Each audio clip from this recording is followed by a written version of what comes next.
বিশ্ব নবী সাল্লাল্লাহু আলাইহি ওয়াসাল্লাম বসে আছেন। ইন দি মিন টাইম একজন মহিলা নবীজির কাছে এসে ডাক দিয়া বললেন, জানাই তু তহারণী, ও নবী আমি জেনা করছি, আপনি আমারে পবিত্র বানান। আল্লাহ নবী সঙ্গে সঙ্গে মুখটা ঘুরে আনিলেন। মহিলা আবার বাজানরে বললেন, জানাই তু তহারণী, ও নবী আমি জেনা করছি, আপনি আমারে পবিত্র বানান। আল্লাহ নবী আবার মুখটা ঘুরালেন। এ মুমিনপুরের ভাইরা, এ মুমিনপুরের মায়েরা, আর একটা কথা মুখ দিয়া বের করবেন না, দিলের কানে কথাটা শুনে যাবেন। মা জাতির কপালের মধ্যে আগুন লেগেছে। প্রিয় ভাইরা আমার, বন্ধুরা আমার, আল্লাহ নবী মুখটা যেই মাত্র ঘুরাইছে, মহিলাটা আবার নবীর সামনে দাঁড়ায় বললেন, জানাই তু তহারণী, ও নবী আমি জেনা করছি, আপনি আমাকে পবিত্র বানান। আল্লাহ নবী ডাক দিয়া বললেন, মহিলা রে, এ মহিলা, মুমিন কখনো, মুসলমান মুমিন ইমানদার কখনো জেনা করতে পারে না। কেমনে তুমি জেনা করলে, প্রমাণ কি? মহিলাটা ডাক দিয়া বললেন, নবীজি জেনার বাচ্চা আমার পেটের মধ্যে আছে গো নবী, আপনি আমাকে পবিত্র বানান, সঙ্গে সার করেন। আল্লাহ নবী ডাক দিয়া বললেন, মহিলা রে, তোমার পেটের মধ্যে যেহেতু বাচ্চা আছে, তোমাকে শাস্তি দেওয়া যায়, সঙ্গে সার করা যায়, কিন্তু মহিলা তোমার বাচ্চাকে শাস্তি দেওয়া যায় না। যাও রে মহিলা, তাড়াতাড়ি করে যাও, বাড়ির মধ্যে চলে যাও, বাচ্চা খালা চলে আসবে, তোমাকে সঙ্গে সার করা হবে, পবিত্র করা হবে। এ প্রিয় ভাইরা আমার, মহিলার যেন এক একটা দিন, এক একটা ঘন্টা, এক একটা মিনিট, এক একটা সেকেন্ড যেন তার কাটে না। কারণ এই মহিলা জানে, কবরের মধ্যে গুনাহ নিয়ে যদি যায়, গুনাহগারের জন্য কবর কিন্তু বাবারে খারাপ আচরণ করবে, কবর ভালো আচরণ করবে না। এ প্রিয় ভাইরা আমার, তারা খয়রুল কুরুনের যুগের মানুষ। গুনাহ করার পরে প্রিয় ভাইরা আমার, তারা গুনাহ থেকে বাঁচার জন্য পেরেশান, দৌড়াদৌড়ি ছুটাছুটি করে।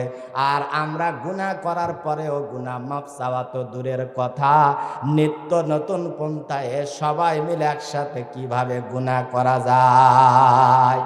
রাত 12টার সময় একটা চোর ধরা পড়ছে। চোর ধরা পড়ছে, প্রিয় ভাইরা আমার, খারাপ লাগতেছে নাকি? দোয়া করে দিব ভাই। আমি আসলে ভাইরাল হওয়ার জন্য আসি না, যে ময়দান ভর্তি মানুষ থাকবে, একটা ঝংকার দাওয়াত দিল, পরের দিন আমার মনে করেন যে 2-4-10টা দাওয়াত হবে, এরকম কোনো উদ্দেশ্য আমার নাই। প্রিয় ভাইরা আমার, একবার ইমানি দায়িত্ব নিয়ে কথাগুলো বলতেছি, দিলের কানে শুনবেন। রাত 12টার সময় চোর ধরা পড়ছে। তো এলাকার লোকজন তাকে গাছের সাথে রশি দিয়া সুন্দর করে বাঁধছে। বাঁধার পরে বলতেছে, কেউ করছে যাক মার, কেউ বলে না চেয়ারম্যানের দে, কেউ বলে থানার দে, নানান রকমের করতে করতে 2-3 ঘন্টা গেছে। তো চোর তখন বসা ছিল, চোর তখন দাঁড়ায় বলতেছে, ভাই শোনেন, আমি সেই ধরা পড়ছি রাত 12টার সময়, আপনারা আমাকে ধরছেন, এখন মোটামুটি 1:30-2টার মতো বাজা গেছে, আপনারা কি করবেন করেন, ওরা ছেড়া দেন, আমার তো বউ বাচ্চা আছে, পেট আছে, আমার তো চলা লাগবে ভাই, আরেকবারই যাওয়া লাগবে তো। এ ভাই, আমাদের পরিস্থিতিটা কি এরকম না ভাই?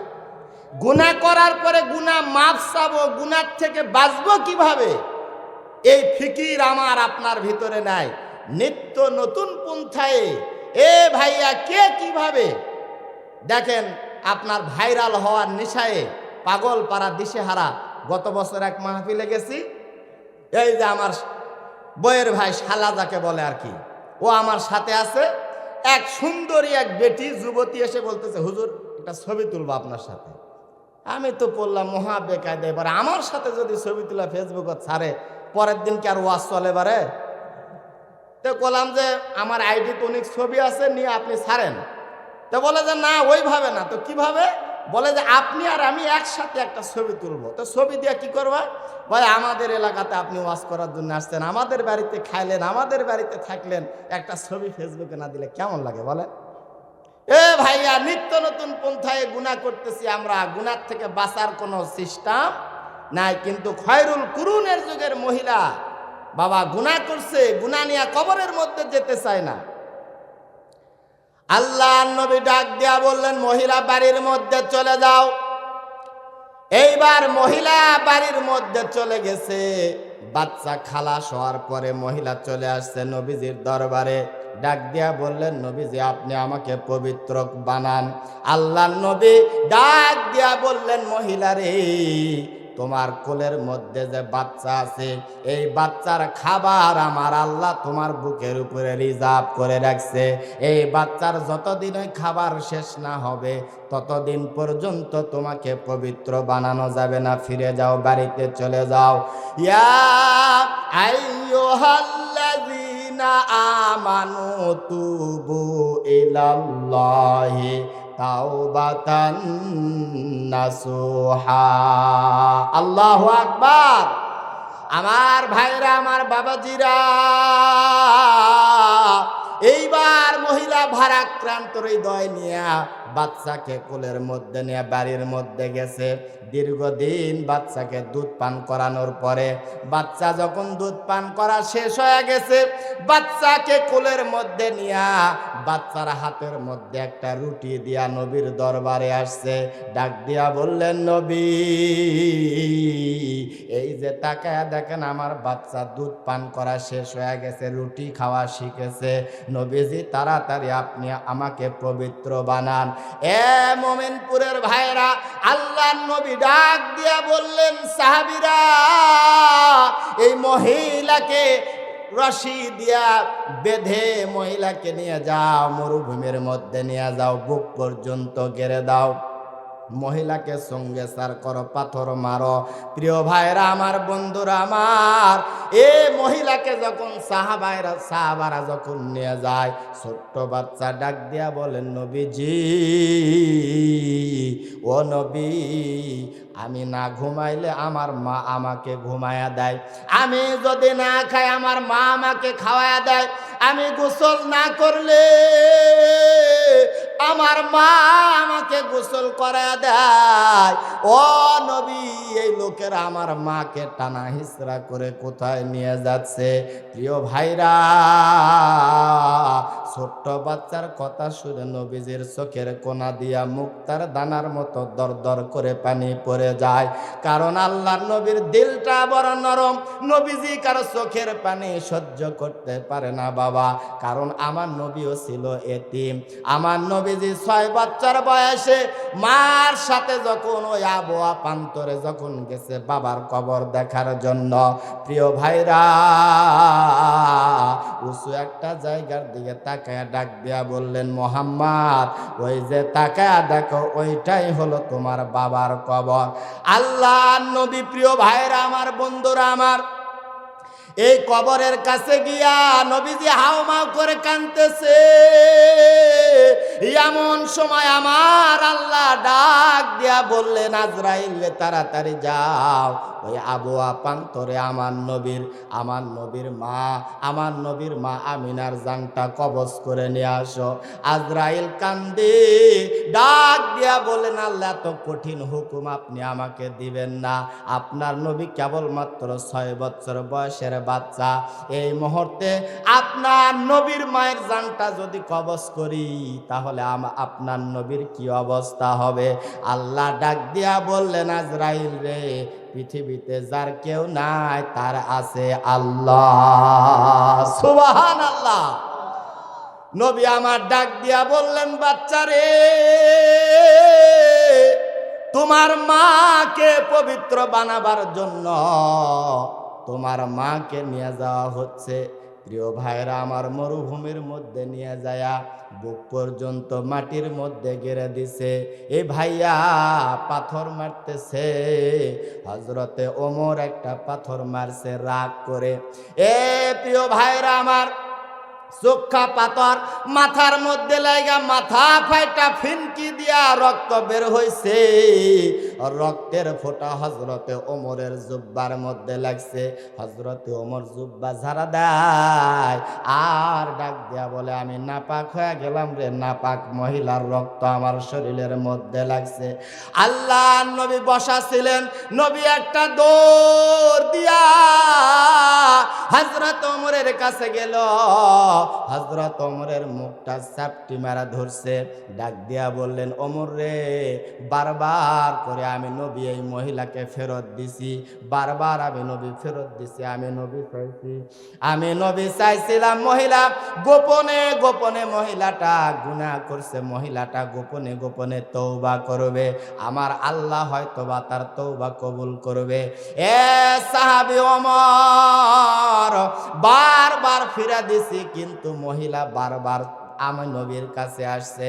আমার আল্লাহ কেবলমাত্র জিবরাইলের মাধ্যমে আমাকে একটা মেসেজ দিয়া দিছে।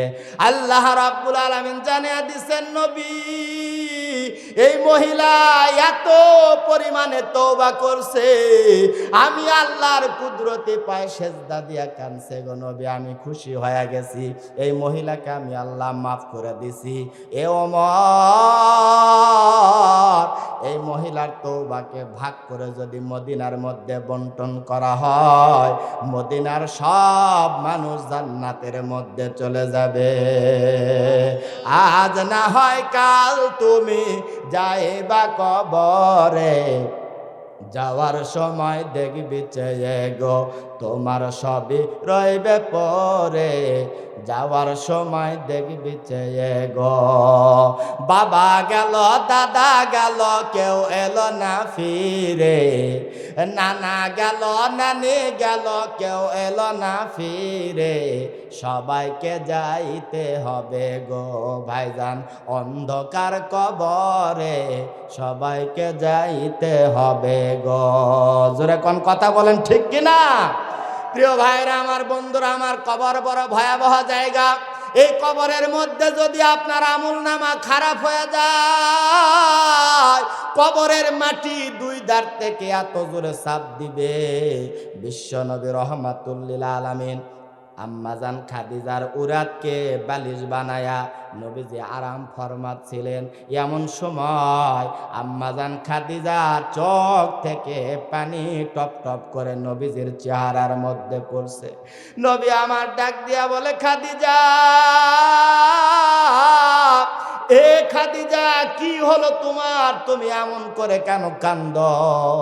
আম্মাজান খাদিজা ডাক দিয়া বললেন, নবী গো, জীবনে কোনোদিন আপনার কাছে কিচ্ছু চাই না, আজকে আপনার কাছে আমি তিনটা জিনিস চাই। আল্লাহর নবী ডাক দিয়া বললেন, খাদিজা রে, কি তিনটা জিনিস তুমি চাও আমার কাছে বলো। আম্মাজান খাদিজা ডাক দিয়া বললেন, নবী গো, এক নাম্বার আমার চাওয়া, ওই মক্কা থেকে কিছু দূরে হেরা গুহার ভিতরে, জাবালে নূর পাহাড়ের হেরা গুহার মধ্যে আপনার উপরে কুরআন নাযিল হয়েছিল। ওই সময় যে জুব্বাটা গায়ের মধ্যে ছিল, ওই জুব্বাটা আমি চাই। নবী বললেন, দেওয়া হলো। দ্বিতীয় নাম্বারে কি চাও তুমি বলো। আম্মাজান খাদিজা ডাক দিয়া বললেন, নবী গো, আমি যখন ইন্তেকাল করে দুনিয়া থেকে চলে যাব, আপনি আল্লাহর কাছে ডাক দিয়া বলবেন, আল্লাহ, আমি আমার বিবি খাদিজার উপরে খুশি আছি। সুবহানাল্লাহ। নবী ডাক দিয়া বললেন, খাদিজা রে, জুব্বা দিয়া কি করবা? আম্মাজান খাদিজা ডাক দিয়া বললেন, নবীজি, কবরের মধ্যে আমি খাদিজা যদি আটকায়া যাই গো নবী, আমার আমল নামা যদি আল্লাহর কাছে পছন্দ না হয়ে যায়, কবরের মাটি এত জোরে চাপ দিবে, আমি ওই চাপটা সহ্য করতে পারবো না।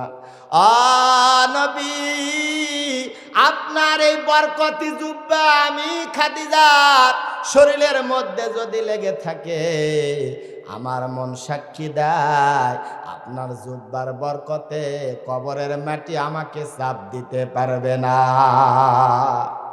নবী বললেন, খাদিজা আমি আল্লাহর কাছে বলে দিলাম, ও আল্লাহ, আমার বিবি খাদিজার উপরে আমি খুশি। দ্বিতীয় নাম্বার কি চাও বলো। আম্মাজান খাদিজা ডাক দিয়া বললেন, নবীজি কবরের মধ্যে রেখে কবরস্থ করে সব মানুষ যখন চলে আসবে, আপনি রহমতের নবী, বরকতের নবী, আপনি কবরের পাশে দাঁড়ায় থাকবেন। মুনকার আর নাকির আসবে, মান রব্বুকা ওয়া মান দীনুকা ওয়া মান নাবিয়ুকা। এই প্রশ্নের জবাব যদি আমি না দিতে পারি, আপনি নবী দাঁড়ায় থেকে ওইটার জবাব আমার জন্য দিবেন। আল্লাহ নবী কান্দে কান্দে আর কান্দে। এমন সময় জিবরাইল আমার নবীর কাছে আসছে, ডাক দিয়া বলে, নবী আপনি কাঁদবেন না, আল্লাহ আপনাকে সালাম দিছে। দ্বিতীয় সালামটা আপনার বিবি খাদিজাকে দিছে। আল্লাহ সুসংবাদ দিয়েছে, নবীজি আপনার জবাব দেওয়া লাগবে না। আপনার বিবি, দরদের বিবি খাদিজা কবরের মধ্যে যাবে। মুনকার আর নাকির যখন বলবে, মান রব্বুকা ওয়া মান দীনুকা ওয়া মান নাবিয়ুকা, এই তিনটা প্রশ্নের জবাব আমার আল্লাহ নিজেই দিয়া দিবে। জোরে কোন সুবহানাল্লাহ। প্রিয় ভাইরা আমার, বন্ধুরা আমার, এই জন্য আপনাকে আমাকে তওবা করতে হবে, তাওবাতান নাসুহা, তওবায়ে নাসুহা করতে হবে ভাই।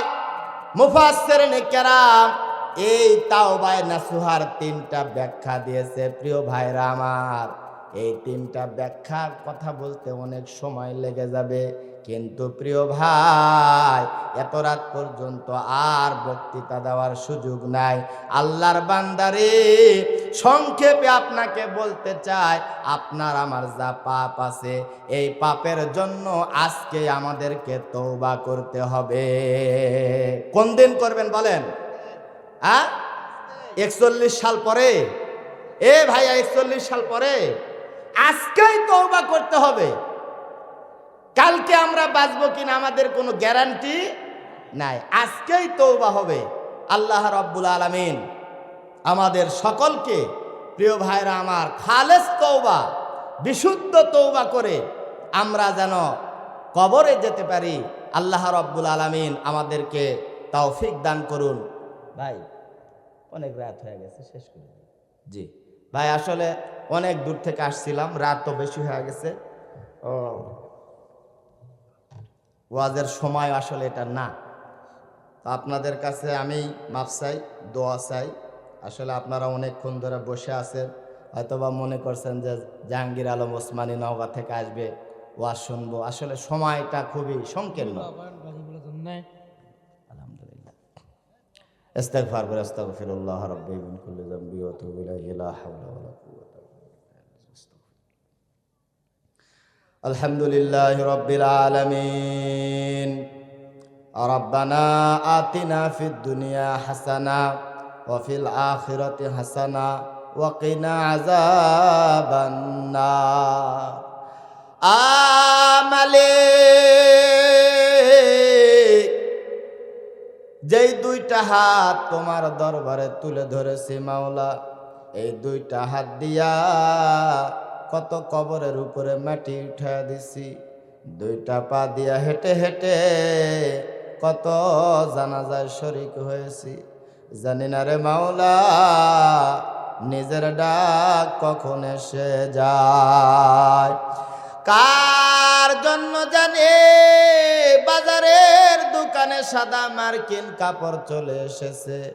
রব্বুল আলামিন, ও মাওলা, ওই সাদা মার্কিন কাপড় দিয়া চকলেটের মোড়া যেদিন দিবে, খাটলিয়ায় করে কবরের বাড়িতে নিয়ে যাবে।